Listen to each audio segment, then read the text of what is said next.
Hari pertama saya ke DPR sebagai Menteri Perdagangan hari pertama, saya terus terang sangat gugup karena saya belum pernah sidang DPR dan ternyata pertanyaannya ganas-ganas banget. Bahkan baju kita dikatain, dikata-katain, saya hampir nangis loh bener-bener. Ini kok kayak begini ya dunia politik, ganas amat gitu ya.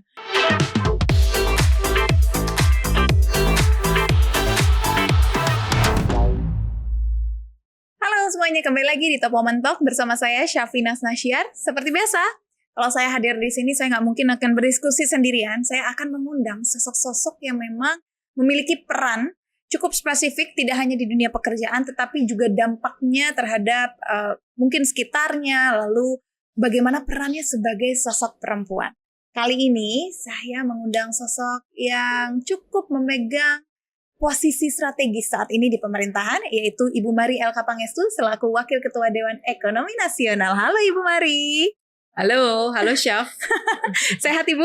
Sehat. Alhamdulillah, makasih Bu udah mampir dan mau ngobrol-ngobrol sama saya sama Top Woman Talk di sini. Bu, biasanya ketika saya bertemu seseorang itu saya selalu wondering. Ketika dia bisa sampai di puncak posisinya, puncak karirnya, pasti ada satu habit yang memang suka dia lakukan. Nah, saya pengen tahu dari Ibu Mari, biasanya apa yang Ibu lakukan setiap pagi sebelum Ibu berangkat kerja? Kalau setiap pagi, saya bangunnya relatif pagi, jam 5. Sepagi jam apa? Oke, jam 5. Jam 5-an, jam setengah 6 gitu. Saya habitnya adalah saya olahraga dulu. Olahraga, baru makan pagi dan baca koran. Harus. Saya kalau baca koran tuh harus yang fisik. Sampai sekarang ya. Dulu kan memang nggak ada pilihan, tapi sekarang saya tuh nggak bisa baca online. Jadi itu habit ya. Saya harus baca koran, bisa dilipet-lipet kan, harus ke halaman belakang. Berarti masih baca yang segede ini, Bu. Sekarang susah dapatnya? Enggak, masih gampang ya. Masih ada. Jadi koran lokal sama koran asing biasanya itu habit.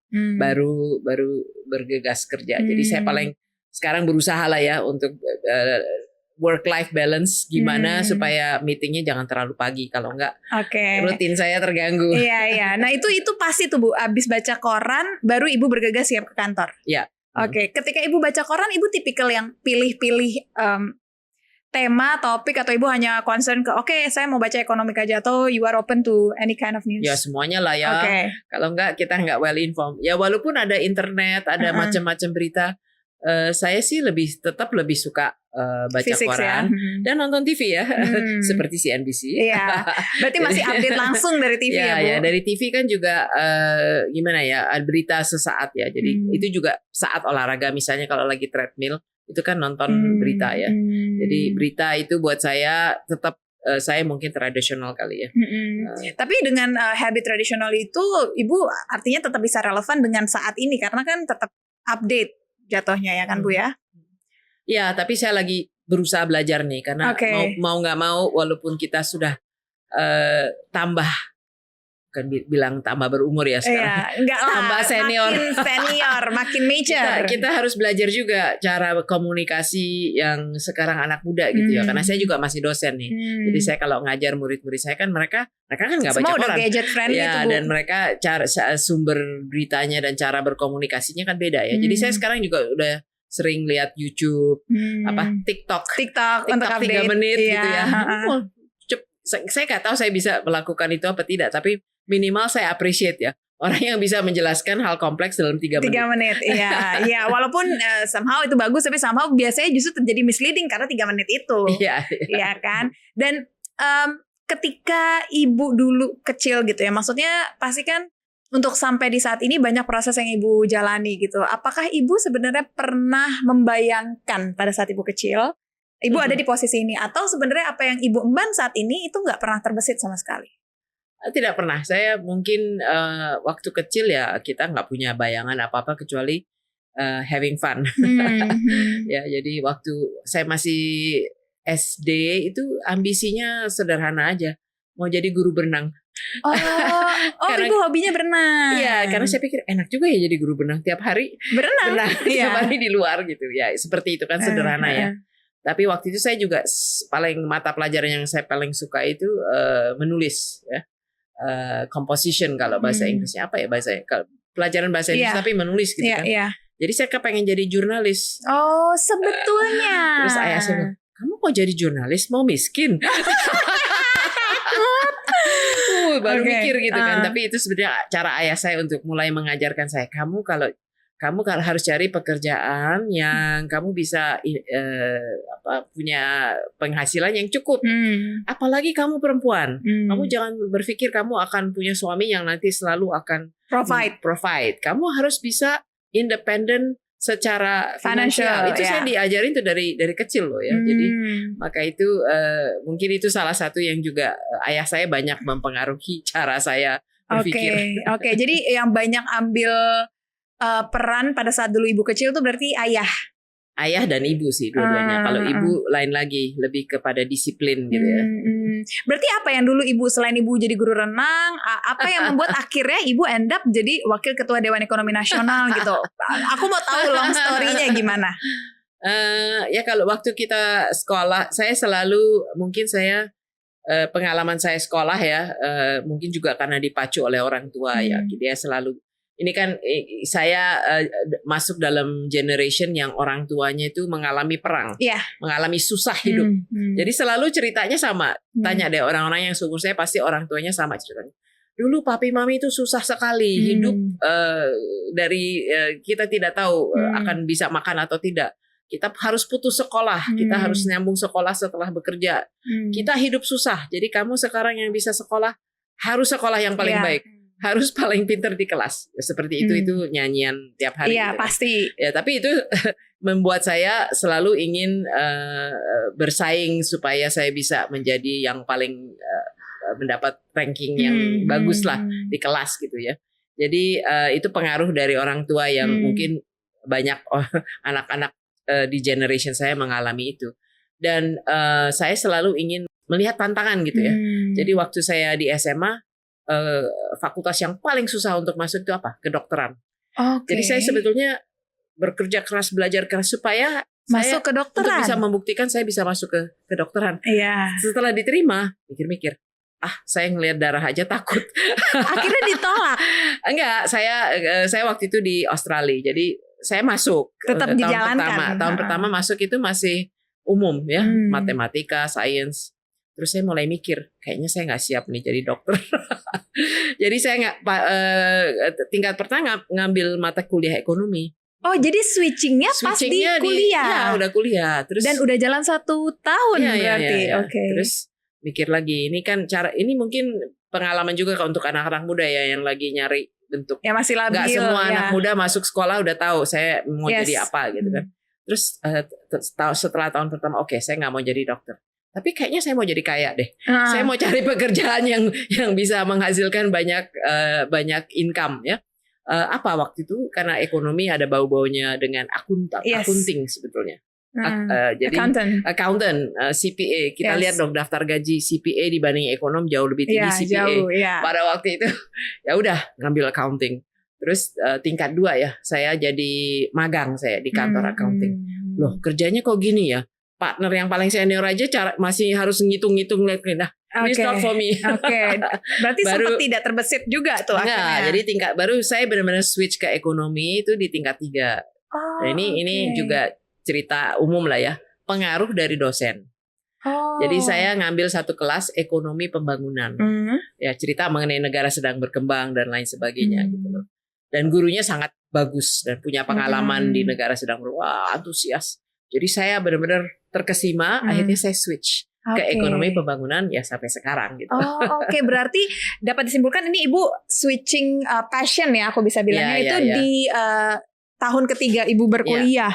Jadi dari 1 sampai 3 ini Ibu masih menjalani? Iya, masih mencari bentuk ya, mencari eksistensi kita tuh di mana sebetulnya. Apa Bu yang bisa dikatakan? Maksudnya Ibu bisa saya katakan Ibu menemukan passionnya cukup cepat di era kuliah. Ibu masih bisa berubah. Tapi banyak juga yang mungkin mau switching career, switching passion di umur-umur yang mungkin kadang kita udah consider 30 tuh udah terlambat, 35 udah terlambat. Kalau menurut saya it's never too late. Waktu saya ngambil S3, itu banyak teman-teman kuliah saya tuh yang udah mungkin umurnya 10 atau 20 tahun lebih tua dari saya ya. Tapi mereka mengambil keputusan, oke, saya udah bekerja sekian lama, tapi ternyata belum penuh apa yang saya ingin lakukan. Maka itu ngambil S3. Jadi menurut saya kita tidak akan pernah tua untuk belajar sesuatu. Ya saya percaya lifelong learning lah ya. Kita harus terus belajar. Tapi kan keberanian itu juga dibutuhkan. Apa yang bikin ibu tuh berani? Berani untuk pindah-pindah. Iya, karena maksudnya kan mungkin udah di tengah jalan, kita juga udah menjalankan proses. It's not easy. Mungkin nekat aja kali ya. Oh, modal nekat. Dan mungkin ya kita merasa kita bisa melakukannya gitu ya. Dan kita bisa belajar dan kita bisa menjadi yang, saya sih selalu, mungkin saya orangnya istilahnya kompetitif gitu ya. Saya ingin selalu yang terbaik gitu dan melakukan apapun yang saya lakukan. Sekarang saya ingin jump into karir ibu. Ibu pernah menjabat sebagai Menteri Perdagangan Indonesia, lalu Menteri Pariwisata tahun 2011 sampai dengan 2014. Apa yang menjadi tantangan terbesar ketika ibu mengemban profesi ataupun pejabatan strategis ini? Karena apalagi yang memegang peran itu adalah seorang perempuan. Biasanya challenge-nya nggak hanya di kerjaan. Banyak challenge lain, outside challenge yang mungkin nggak bisa kita kontrol. Ya, transisi dari kehidupan akademik masuk ke pemerintahan itu satu tantangan besar ya. Karena sebelum masuk menjadi menteri, saya sebetulnya seorang akademisi ya, yang ya dari dulu sebetulnya bergelutnya dengan bagaimana sih melakukan kebijakan yang baik dan bagaimana melakukan reformasi kebijakan. Nah, kita kan istilahnya kita berteori dan kita juga punya data, kita lakukan studi empiris, tapi begitu kita harus lakukan sendiri, apa maksudnya mengimplementasi dan merubah kebijakan, ternyata nggak mudah ya. Ternyata sulit ya. Ada aspek harus kerjasama dengan KL lain, ada aspek politik, ada aspek publik ya. Karena saya masuk tentunya sebagai menteri zaman demokrasi, kita harus hadapi banyak tantangan, banyak kritik, banyak opini masuk. Banyak opini. Gimana kita menyeimbangkan semua itu ya. Jadi itu tantangan besar. Mungkin kalau soal perempuan, pada waktu era SBY yang pertama ya, beliau sebetulnya secara khusus ya menginginkan ada sejumlah menteri perempuan, bahkan dia sebut waktu itu empat menteri perempuan. Oke, jadi memang diminta ada. Ya. Jadi saya sih appreciate ya bahwa keberpihakan dari leader ya. Kalau tidak ada keberpihakan dari leader kan itu juga itu isu umum lah, bukan hanya di pemerintahan tapi di perusahaan juga. Jadi harus ada keberpihakan dari leader untuk mencari memberi diversifikasi di dalam leadership timnya ya. Dan beliau memang secara khusus memposisikan saya akan ada sejumlah menteri perempuan dan yang beliau pilih tuh sebetulnya ya alhamdulillah kita semua profesional yang dipilih. Dan di kementerian-kementerian yang penting ya, yang strategis seperti keuangan dan perdagangan. Dan ibu juga tadi sempat bilang kalau ibu cukup concern dengan edukasi, bahkan ibu juga akademisi gitu kan. Penonton kita pasti banyak sekali perempuan saat ini. Apa yang bisa dikatakan kepada perempuan di luar sana terkait pentingnya edukasi? Waktu zaman saya mau meneruskan sekolah ke S3, yang paling menentang itu ibu saya. Oke. Justru. Ya, justru ibu saya. Dan alasannya sih sederhana saja. Nanti kamu terlalu keminteran ya. Oke, orang akhirnya kabur gitu ya, Bu. Ya, kamu nanti kamu nggak ada yang mau menikah dengan kamu gitu kan. Wah, di ngoceh terus. Tapi saya sangat beruntung, ayah saya sangat mendukung ya. Oke. Jadi akhirnya berbeda ya ini. Berbeda ya. Karena memang ayah saya punya pendirian sekolahlah setinggi mungkin ya. Itu adalah kesempatan yang luar biasa karena mungkin dia tuh susah payah sekali untuk sekolah. Dia sekolah sampai S3 tapi dengan susah payah gitu kan. Jadi dia mendorong lah. Jadi akhirnya ya saya selesai S3 saya juga menikah. Ternyata nggak susah gitu ya Bu ya. Ya, ternyata ada yang mau. Jadi ini juga sering saya juga ditanya sama banyak perempuan yang mau sekolah lagi ataupun saya sih selalu dalam posisi kita harus take the opportunity ya. Soal menikah atau tidak itu kan apa ya? It's already written. Ya, terjadi atau tidak itu akan terjadi dengan sendirinya. Ya. Jadi kita dan itu pasti di luar rencana kita. Kita nggak bisa merencanakan hal-hal seperti itu. Tapi yang penting kita melakukan apa yang kita passionate, gitu kan? Dan ya ternyata ya saya beruntung lah ya saya bisa menyelesaikan S3 saya dalam usia yang relatif muda karena saya sekolah terus saya nggak pernah berhenti. Pulang kemudian melakukan penyesuaian untuk hidup di Indonesia dan bisa menemukan pasangan yang sangat memahami dan mengerti saya.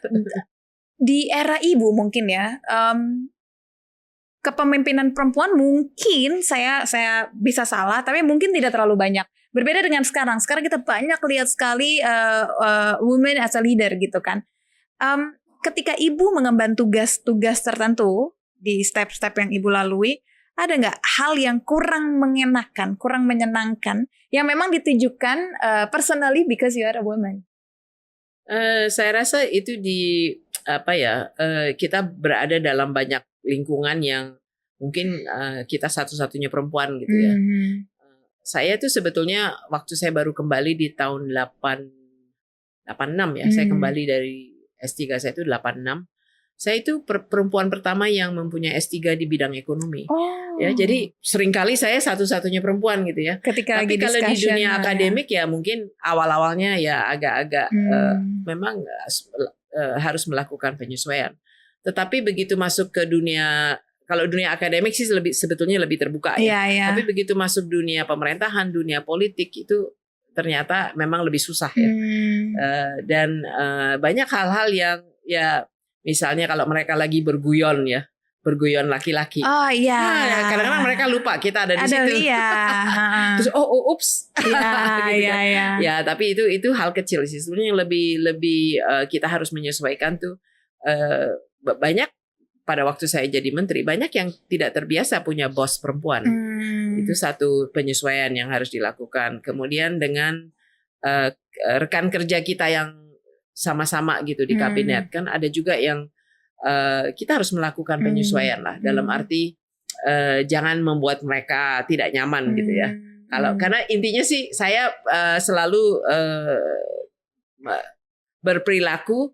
Tujuan saya apa? Tujuan saya adalah supaya ide saya atau kebijakan yang saya ingin dorong itu tercapai ya. Dan saya tidak bisa melakukan itu sendiri. Saya harus bisa bekerja sama dengan kolega saya. Jadi saya harus bisa juga baca. Oh, saya tidak bisa cara saya bisa meyakini menteri lain yang dari KL lain itu. Saya harus memahami. Pendekatannya jadi lebih bukannya kita mengalah ya, tapi bagaimana kita juga jangan terlalu frontal, kita jangan caranya itu yang ada penting. strategik untuk bisa melakukan pendekatan.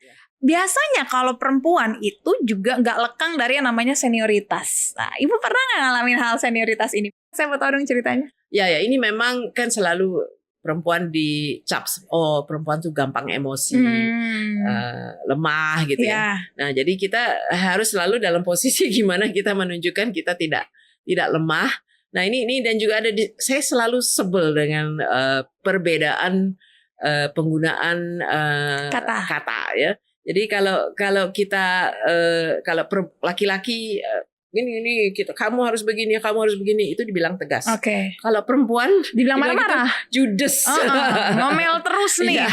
Terus kalau laki-laki, saya mau jadi bos nih suatu hari, dia melakukan segala macam hal untuk jadi bos. Oh ini orang yang punya leadership. Kalau di perempuan negatif, ini ambisi banget gitu. Itu padahal behaviornya sama gitu ya. Nah ini gimana kita menempatkan diri. Nah saya punya pengalaman, saya kan akademik, profesional, saya belum pernah masuk ke dunia politik. Hari pertama saya ke DPR sebagai menteri perdagangan hari pertama, saya terus terang sangat gugup karena saya belum pernah sidang DPR dan ternyata pertanyaannya ganas-ganas banget. Bahkan baju kita dikatain. Dan ada satu saya masih ingat sih sampai sekarang, akhirnya kita berteman sih sama orang yang mengatakan ini, Ibu Menteri, kita bukan murid-murid Ibu, Kak, jangan bicara seperti dosen. Kan saya terbiasa sebagai dosen ataupun sebagai pada waktu itu seorang ekonom, kita kalau menjelaskan sesuatu kan rinci, dan mungkin agak panjang ya. Jadi waduh dikata-katain, waduh saya hampir nangis loh benar-benar. Ini kok kayak begini ya dunia politik ganas amat gitu ya. Dan tapi itu hampir bikin saya nangis. Tapi saya tahu saya nggak boleh nangis. Iya. Jadi nahan diri. Waduh ini nggak boleh nangis. Iya. Berarti ya maksudnya untuk sosok ibu yang sudah panjang perjalanan karirnya aja masih bisa, maksudnya ya masih bisa deg-degan, masih bisa nervous, masih bisa. Oh iya pasti kalau kita dalam situasi baru ya. Jadi pelajaran nih ya. Saya akhirnya sih saya paham bahwa itu sebenarnya bersandiwara semua. Karena TV. Iya. Dia sebagai anggota DPR harus galak gitu kan ya. Karena setelah selesai datang baik-baik, salaman, gini hahaha, kayak gini ya. Jadi lama-lama saya tahu lah ya ini. Lama-lama jadi saya juga yang ikut bisa galakin darah.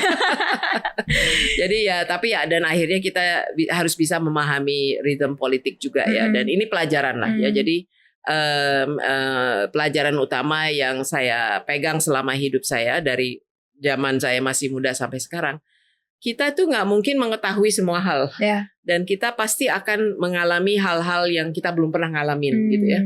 Jadi kalau kita tiba-tiba dalam situasi yang kita belum pernah punya pengalaman, ya udah observasi, observasi dengan baik, tanya banyak orang yang punya pengalaman, akhirnya kita akan bisa menentukan kayak gini toh. Kalau kayak begini saya harusnya begini-begini. Jadi kita harus melakukan penyesuaian tanpa kehilangan jati diri kita. Itu tanpa sih sebetulnya. Mendowngrade value kita juga. Iya, dan tanpa merubah diri kita. Dan di posisi-posisi itu juga pasti ibu nggak lekang untuk perlu mengambil sebuah keputusan. Ya kan? Apa yang menjadi prinsip ibu ketika ibu mengambil satu decision? Waktu saya di pemerintah sampai sekarang pun saya rasa karena sekarang saya semai di pemerintah, kita nggak bisa mempunyai keputusan yang akan 100% benar, sempurna atau benar ya. Dan sempurna dan benar itu bisa dari berbagai kacamata termasuk data dan analisis. Jadi kita harus bisa menyesuaikan. Yang penting ada suatu keputusan yang membawa kita ke arah yang kita inginkan. Ya, jadi kalau kita nggak bisa memenangkan suatu keputusan yang optimal dari kacamata segala macam pertimbangan, ya udah, either kita berhenti dulu, cari momen yang lain untuk maju lagi, atau kita maju tapi nggak usah maju 100%, kita maju satu langkah dulu. Gitu ya. One step at a time. Jadi itu ilmu perang kali ya. Jadi never give up. See kapan kita bisa fight the battle again, atau kapan kita kita maju dulu deh satu langkah. Atau ya mungkin kita mundur 2 langkah untuk observe and then kita maju even further. Bisa juga mundur misalnya untuk accommodate pihak-pihak yang menentang. Tunggu lagi, kerja keras untuk melobi-lobi supaya mereka mau maju satu langkah. Semua tadi tentang karir ibu sudah ibu jelaskan, ibu bagikan gitu ya perjalanan ibu. Sekarang saya mau tahu gimana caranya ibu bisa tetap menjalankan peran ibu sebagai seorang wanita, sebagai seorang istri, seorang ibu. Sementara ibu juga memiliki pekerjaan yang juga nggak mudah. Ya, terima kasih Anda tidak menggunakan kata peran ganda. Saya tidak mau menyebutkan itu karena saya tidak setuju. Ya, karena baik perempuan atau laki-laki, dua-duanya juga mempunyai peran yang harus dilakukan dalam berbagai hal ya. Kalau saya sih beruntung suami saya orang yang sangat baik dan sangat memahami keadaan saya. Sebelum menikah juga sudah dikasih warning sebetulnya oleh ibu saya sendiri. Kamu tahu nggak nih sifat dari anak saya ini seperti gini-gini. Ya, jadi udah tahu sifat saya sehingga dia sangat mendukung ya. Dan itu pertama ya. Jadi kita memang perlu pasangan hidup yang bisa memahami kita dan mendukung kita. Kalau enggak kacau. Yeah, it's gonna be a mess. Ya, kedua ya bagi tugas, bagaimana membagi tugas. Jadi pada saat kita sebenarnya giliran gitu di dalam mengembangkan karir, karena dia kerja di perusahaan multinasional, ada saatnya dia harus pindah ke luar negeri. Saya ikut ya aja. Dan saat itu saya jadi ibu rumah tangga, walaupun saya kerjain paper sebagai akademik ya. Nah kemudian waktu saya dipanggil tuh sebenarnya saya lagi dampingi suami di Tiongkok. Oke. Dipanggil sebagai wakil dan ini? Sebagai Menteri Perdagangan. Oh oke. Ya, jadi saya dipanggilnya itu tiba-tiba kan, saya lagi tinggal di Tiongkok pada waktu itu sebetulnya. Jadi saya terpaksa ninggalin anak saya waktu itu baru 10 tahun. It's a big tapi dia 6 bulan lagi balik ya. Pindah ke Jakarta. Jadi bagi tugas itu pertama. Ketiga kita beruntung lah kalau di budaya Timur. Ada yang namanya extended family. Jadi ada keluarga kita. Yang yang jadi bisa di bantu. luar suami kita ada keluarga Mama besar. Keluarga besar yang membantu mendukung supaya kita bisa bekerja, dan juga ada yang bantuin jagain anak, urusan keluarga. Dan yang terakhir yang penting itu teman. Teman-teman. Dan saya belajar banyak. Waktu anak-anak saya masih sekolah, masih relatif muda, saya berteman dengan ibu dari teman-temannya dia. Oke. Apa yang bisa diambil dari situ? Mereka itu menjadi mata-mata saya. Oh gitu. Jadi mereka lah yang bercerita, yang anak kamu tuh lagi baru putus tuh sama pacarnya. Gitu? Kamu ntar pulang lebih pagi ya. Jangan bilang apa-apa, tapi humorin. Misalnya dulu kan zaman Facebook ya. Iya. Saya nggak begitu paham Facebook pada waktu itu. Dia bilang, kamu baca statusnya di Facebook, in a relationship or what? Iya. Nah, kamu bisa tahu tuh dia lagi ngapain tuh anaknya. Tapi mereka juga akan kasih warning gitu, teman-teman dari ibu dari teman-teman anak saya.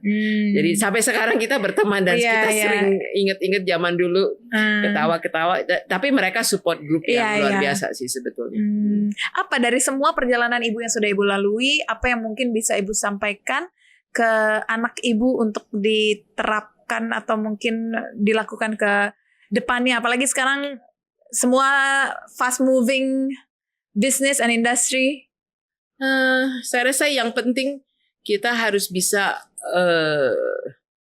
cukup percaya diri untuk keluar dari zona nyaman, ya.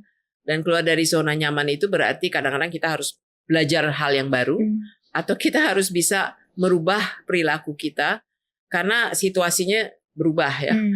Dan saya mencontohkan diri saya sekarang nih. Saya kan 10 tahun yang lalu menjabat jadi menteri. Situasinya sangat berbeda nih 10 tahun kemudian. Sekarang semi pemerintah. Jadi misalnya urusan media. Dulu saya sangat paham ya dunia media elektronik, dunia media cetak. Sekarang saya terus terang tidak paham dengan karena social media, terlalu banyak gitu. Tapi mau tidak mau saya harus belajar. Ya. Dan itu juga bukan di zona nyaman saya. Saya tidak comfortable dengan harus menjelaskan semua hal dalam 3 menit gitu kan. Tapi ya saya harus belajar ya, dan saya juga harus bisa berkomunikasi dengan generation yang lebih muda ya. Karena inilah yang harus kalau kita bicara bagaimana suatu ide, suatu kebijakan itu bisa diterima oleh masyarakat luas, ya mau nggak mau kita harus bisa berkomunikasi dengan generation muda yang merupakan setengah dari penduduk kita. Iya, betul. Bu, tapi satu nih Bu, sebelum saya tutup ngobrolnya kita Bu. Biasanya kalau saya menghadirkan tamu di sini atau teman-teman di sini menghadirkan tamu, itu pasti timnya banyak Bu. Kok Ibu sendiri aja, mandiri sekali Bu? Kenapa? Saya memang dari dulu begitu ya. Dan saya hanya banyak dikerubutin orang waktu saya menteri ya. Karena memang katanya itu protapnya begitu. Harus punya ajudan, harus begini begitu ya. Kita ngikutin aja. Tapi begitu selesai jadi menteri ya, memang tahun pertama tiba-tiba kok nggak ada orang gitu ya. Bahkan saya sering ketinggalan tas karena kebiasaan dibawain tas. Terus waktu itu saya putusin, saya nggak mau lagi seperti ini. Dan waktu itu saya tahun pertama saya selesai jadi menteri, saya ngajar di Columbia University di New York. Di situ saya pakai backpack, jalan kemana-mana sendiri, naik bis untuk ke kampus. Ternyata aku bisa gitu ya. Jadi dari situ saya putusin, saya sih bisa kembali seperti saya dulu ya, mandiri aja kemana-mana ya mandiri. Ya, oke ya, itu adalah lesson learn yang bagus ya, karena jarang ditemukan sosok seperti itu. Terima kasih Bu sudah berdiskusi, udah sharing, berbagi cerita. Semoga apapun yang disampaikan oleh Ibu Mari hari ini bisa menjadi pelajaran buat Sobat Cuan, khususnya para wanita di luar sana. Terima kasih Bu Mari. Sehat dan sukses selalu ya Bu. Terima kasih Bu. Masih, Sah.